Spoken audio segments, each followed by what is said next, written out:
Mike Molloy. We're canvassing in Amherst. It's just southwest of Manchester, New Hampshire, one of the biggest cities in New Hampshire.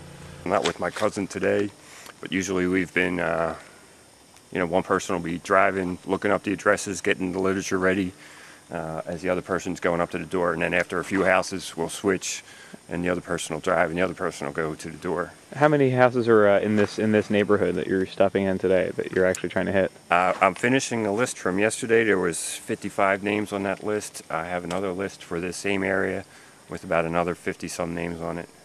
So I had 3 lists from Amherst. And these are the voters that you think are likely to go for Paul, or that you? They're either registered Republican or independent, and they voted in the 3 out of the last 4 elections. And we have some information from, like I said, one of the other ways to compile a list is either from the blanket canvassing, the phone banking, or some other ways to ascertain that they have a specific issue in mind or of importance. When you do get to a house, what's the message that you give them? Well, I'm trying to go there, tell them that I'm talking to people who are planning on voting next Tuesday, ask them if they would like some information on the specific issue that we've already ascertained that they have an interest in, and then see if I can find out some more concerns that they have. Sometimes they'll stop me right there and say yes or no, I'm interested in your candidate. Sometimes they will answer the question as in yes, I'm also interested in taxes, or I'm interested in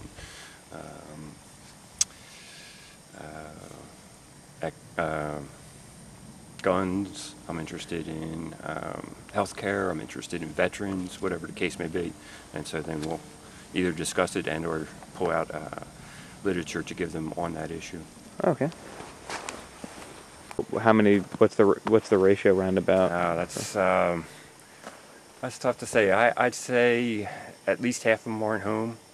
So you just have to knock, see if you can see anything, and then just move on. Where does the list that you use come from? It's generated in a few different ways. Either people have phone banked and identified people as they have a specific issue that they're interested in.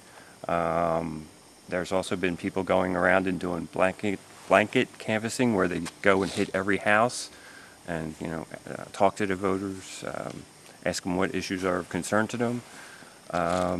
There's many ways to generate the list, but these lists also are the likely voters in the primary.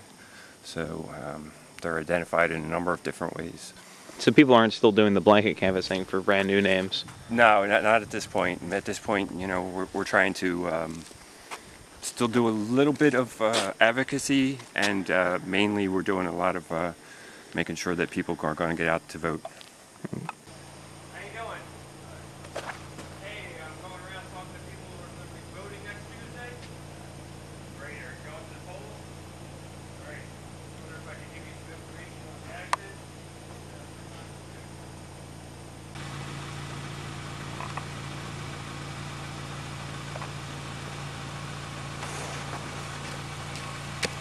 So what was the response? So he took the information, and I asked him if he had decided on who he was going to support on Tuesday. He said that he was going to vote for McCain. And so I asked him what his major reason for supporting McCain was, and he said because he's a veteran and what he went through when he was a POW. And I said, oh, I can see that, and I then went to give him our Slim Jim on veterans to inform him, that Ron Paul's getting more contributions from veterans than any other candidate. I told him he's also a veteran, served as a flight sergeant, and then just we went on from there for a little bit, and then I thanked him for his time. He said he would definitely consider him, and so we got a definite McCain to maybe an undecided possible. How do you mark it down? What do you do with this house? I will put a longer than normal note on there. I'll put undecided. Was leaning towards McCain, and undecided probably is what I'm going to put on my list.